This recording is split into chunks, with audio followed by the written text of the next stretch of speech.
Think about your best friend. Would you notice if they changed their hair color? If they lost weight? If they started speaking in a British accent after spending a week-long vacation in England trying to play it off as if it's natural? Yes, Josh, I'm talking about you. It isn't cute anymore. What if they disappeared? Without a trace. Off the face of the earth. Of the several events and tragedies that came from the Brightwall incidents, there's only one that really piqued my interest more than the others. More than the siren attacks, the sentient car rampage, the werewolf onslaught, and that one time we all thought it was gonna be aliens, but then it turned out just to be a weather balloon. It's a simple disappearance. 28-year-old Daniel Ingram, an ambulance assistant from the small hamlet of Brightwall. The date of his last appearance is unknown and lost to time. However, we know he was last seen with his friends outside of a coffee shop. Now, I'm not being vague or mysterious on this one. The coffee shop seems to quite literally be named The Coffee Shop. He left shortly after his work called, wanting him to come in for a short run between the hospital and a residence. He would never make it. According to his work, the hospital and the patient in question, he never showed up. And his friends corroborate the story of him leaving when he did. So where did he end up? Now, I know what you're thinking. The answer is simple. He's dead, idiot. Why are we still talking? People die all the time, and especially in Brightwall. Why is Danny any different? And honestly, that's a good question. And the answer I have for you is this. He isn't. Nothing is special about Daniel Ingram. He wasn't saving people's lives in Ghana. He wasn't developing a cure for any well-known sickness that I'm aware of. He wasn't dressing up as a bat at night and fighting crime. So why pick him? Why pick anyone? And that's a question I struggled with as I mulled over making this podcast and doing the investigation or not. I came to a conclusion. Every disaster or shooting or miscellaneous tragedy that we hear about, all we know about are the death tolls. Hundreds of people dead, thousands of people dead, whatever the number is. And those are just statistics. They're numbers on a page. And each and every one of those numbers belongs to a person, a living, breathing, loving, caring person whose life was taken away by extenuating circumstances. And then they're never thought about again by anyone outside of their close family. So I wanted to go out of my way to remember at least one person in a sea of thousands, to give him and his family and loved ones some closure, and to find out the answer to the 1.5 million questions left unanswered by the Brightwall incidents. My name is Andrew Cooper, and welcome to the Brightwall Podcast.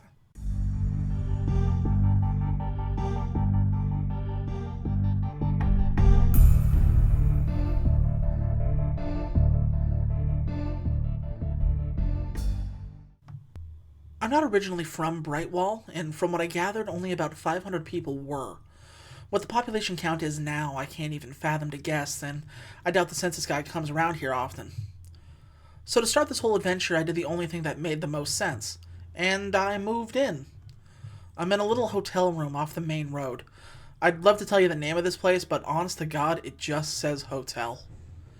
So I'll take that for what it's worth. My first day here was spent getting a real feel for the place. You can walk from one end of the town to the other in about 20 minutes if you hustle. The people all seem to be nice, but there's a definite emptiness to it all. Each person I've talked to, and none of them for very long, I'll point out, have a very vacant expression. The lights are on, but no one's home.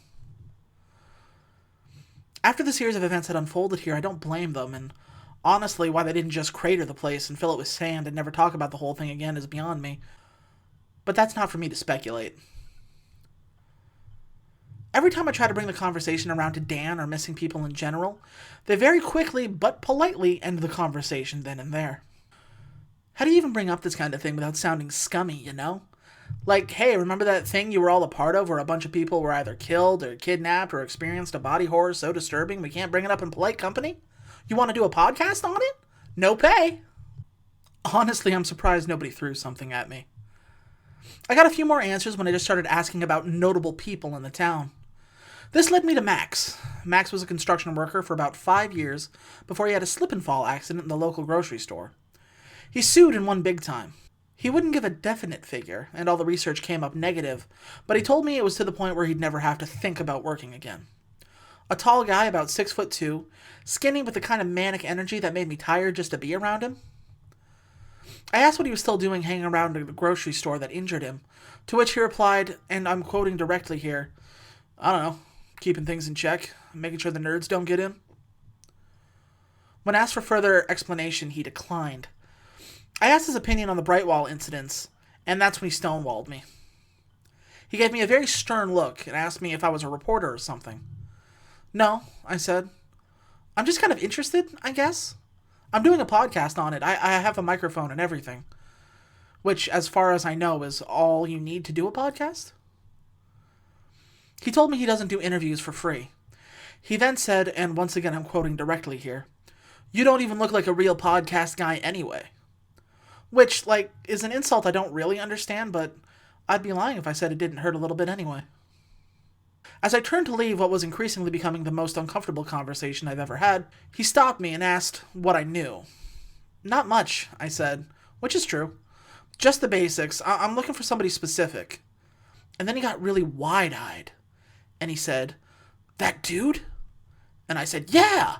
I didn't know who the hell he was talking about, but if he knew a dude that I didn't know about, I had to find out about this additional dude, right? "Do you know where he is?" I asked. "He's gone, man," he said. "He's been gone. He's long gone. He was gone first." I asked him what he meant by gone first, but he went silent. I wished him a good afternoon, and as I was leaving, he called after me. "You're probably gonna die down here."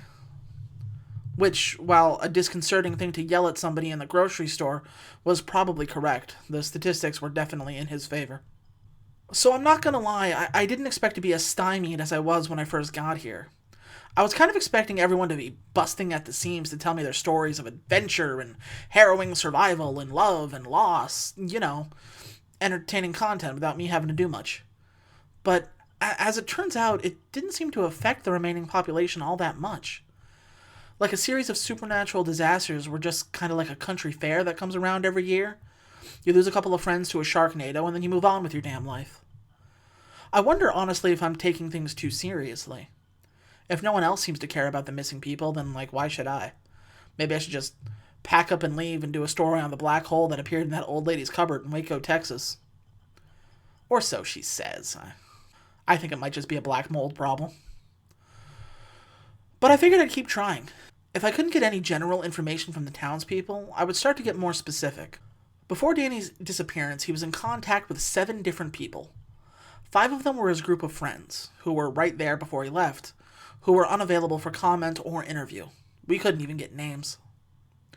The other 2 are the dispatchers where he worked and his partner who drove the ambulance. We got a hold of the dispatcher, a man who declined to give us his name, but he gave us the pseudonym Pog. Really. Like P-O-G. Like the 90s toys? Yeah, no, I didn't ask. Anyway, Pog said that he dispatched Danny at 12:35 p.m. on a routine hospital run. Pick somebody up from their house, bring them to the hospital and back. Super simple. They did it all the time. It's kind of like their bread and butter. When asked about Danny's attendance on a usual day, he said that it was almost impeccable. On time every day, almost never took the day off, except for one time when his grandma was sick, and he stayed with her because he didn't want her to be alone that day. Jesus Christ, is this kid vying to be the next pope or something? He said as far as he knew, Danny liked working there and had no plans of leaving to anywhere else, partially because he enjoyed the work, and partially because there's maybe 2 other jobs in this town, and they all kind of suck. A statement corroborated by his partner, who also declined to give us her name, but for the sake of simplicity, we're going to call her Alex. Alex declined to be recorded, but was very helpful in telling us some of the information we needed. She said on that day, and she can't be specific because they all kind of run together, there was another attack on Brightwall, which we all assumed, but it's good to have confirmation. When pressed for exactly what the attack was, she couldn't say. She just remembers a swarm, or a flood, or a surge of something infesting the town. She lost contact with Danny almost immediately after confirming their job together. She said it was only a couple of hours later before the town was fully overrun, and maybe another hour or so before the attack had fully subsided. When all was said and done, they never heard from Danny again. As big a bummer as that sounds, it's good information for us. We can now narrow it down to what exactly attacked Brightwall on that day in specific. She said it was a swarm or a flood of things, and looking through the notes that were released earlier this year about the Brightwall attacks, only a couple of things fit that exact bill. We have zombies, a tsunami, sentient mudmen, a plague of man-eating locusts, and a series of Golden State Warrior bandwagon fans during the playoffs. We can throw out the tsunami, because we have to imagine the loss of life would have to be greater than the 3 or 4 people who went missing around that time. Zombies, while a definite possibility, I don't think are the issue here. Mostly because zombies weren't cured or anything, they were just shot and disposed of. This led to one of the major population drops suffered by Brightwall at the time. Plus, as far as we know, the dead were all named and accounted for before they were officially disposed of. I have a feeling that this is going to be a constant with these stories. It got fixed, but no one knew how. Which boils us down to locusts and mudmen.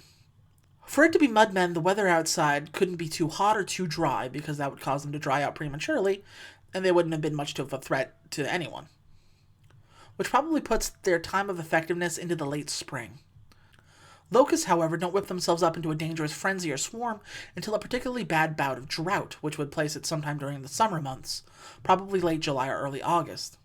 So in order to bring down to one specific attack, we need to find out what date specifically this all happened on, or at the very least, the month. This is where we once again hit a roadblock. This time it wasn't necessarily people not wanting to give us information or flat out refusing to talk about it. They just legitimately could not remember. Going back to Alex and Pog, the 2 people who helped us out the most so far, yielded this information. And once again, I'm quoting directly from Alex here. These things began to happen so fast that it's almost like we stopped paying attention. As sad as that sounds, like one day we'd wake up and a giant fire ant had literally set fire to the local post office, and another day we'd wake up to a dragon picking up Mrs. Chrisley's dog and flying away. It's not like we don't want to be specific, we just honestly can't. Said our best bet was to maybe start retracing his steps. The ones he'd taken right before whatever happened. Maybe he dropped something or left behind something that nobody's picked up yet. I thanked them for their help and information and left. I'd be lying if I said I wasn't a little bit upset about the whole thing. Not at their lack of information. Well, I mean, kind of. I was upset at the lack of direction we were going in. And I was sad that no one seemed to care. And I was sad that people of Brightwall seemed happy about it. I figured something this massive scale would have been like front page news 24/7 for at least a couple weeks after the fact, but I don't remember seeing anything about it, do you? These files came out months ago, and I don't even remember a token story on the Philip DeFranco show, let alone national news coverage. I wondered for a second if I had been punked and this whole thing was some kind of internet meme I didn't really understand. Then I also wondered if Punked was still on the air. I know they tried to bring it back for a little bit after they canceled it, but they kept rotating out the hosts, and it wasn't as good. I mean, I'm not a huge Ashton Kutcher fan or anything, but you have to admit the guy had charisma. And it was his show, after all. Like, it'd be like doing Survivor without that Jeff Probst guy. It just wouldn't be the same. And it was in thinking about all of this that I stumbled onto the parking lot, across the street of the coffee shop that Dan and his friends had been drinking at before the abduction. The lot was probably 40 by 40 in dirt. Lots of dirt. Not really knowing anything specific to look for, I just kind of combed the ground looking for anything interesting. I felt like one of those guys you see at the beach with a metal detector at 6 in the morning looking for loose change. Which I found, so worst case scenario, I'm leaving this place with a nickel. I took probably about 10 minutes scouring the floor for anything useful, and just as I was about to get up and leave, because this is stupid, I saw it. A metallic glint pushed into the dirt at the far edge of the lot. After a little digging, I pulled it out, and what it was a broken key ring, almost straightened out completely except for one solitary house key dangling off the end. Let's put together what we know. Danny came into the parking lot after drinking coffee with his friends, after being called into work. Something happened, and he was never seen or heard from again. None of his personal effects were saved. Nothing about him was ever found, so the odds of this being his house key are astronomical, right? There's no way an entire police investigation looked over something so obvious as to look for his stuff in the parking lot. I'm telling myself this to not get overexcited at the first real tangible clue we found. I called Pog to get Danny's home address, which at first he refused to give me. After asking why, he said it's because he didn't know who I was, and I might just be a looter coming to take his stuff and sell it on eBay. After reminding him that we met earlier in the day and that I was the podcast guy, he gave me the directions. I appreciate him being safe and all, but, I have stuff to do. This was also not the first time somebody had completely forgotten who I was hours after meeting me. I wondered if it was something to be worried about later on. I made a mental note not to drink the tap water, just in case. Danny's home was a modest ranch style. Overall, pretty small, but probably too large for just one person. Police caution tape was haphazardly strung across the yard for some reason. It's not like he was lost in a home invasion. I wondered for a second if I shouldn't cross the tape and upset the Brightwall PD, but then I realized that I hadn't seen a single police car since I got here, and the tape itself seemed to be at least 6 months old. I decided to risk it and ducked under into the yard. There was a weird stillness as I approached the house, like being at school on a weekend. I started getting really nervous as I got to the door. His mailbox still filled with flyers and bills. It seems that nobody took the initiative to cancel the man's cable. I slid the key into the lock and turned. The tumblers on the opposite side rattled, and the door was unlocked. This was Danny's key, which means someone missed a piece of evidence so obvious that the only possible option was that someone didn't want it to be found. I always imagined myself a rational man, one that stayed away from conspiracy theories, but nothing about this case had made sense from the get-go. I noticed two things immediately upon entering Danny's house. One, the humidity inside was crushing. It was like sticking your whole head inside of a hot water bottle. And number two, while the outside looked absolutely normal in every way, the inside looked like... How do I put this? You remember the movie Jumanji? This concludes our broadcast day.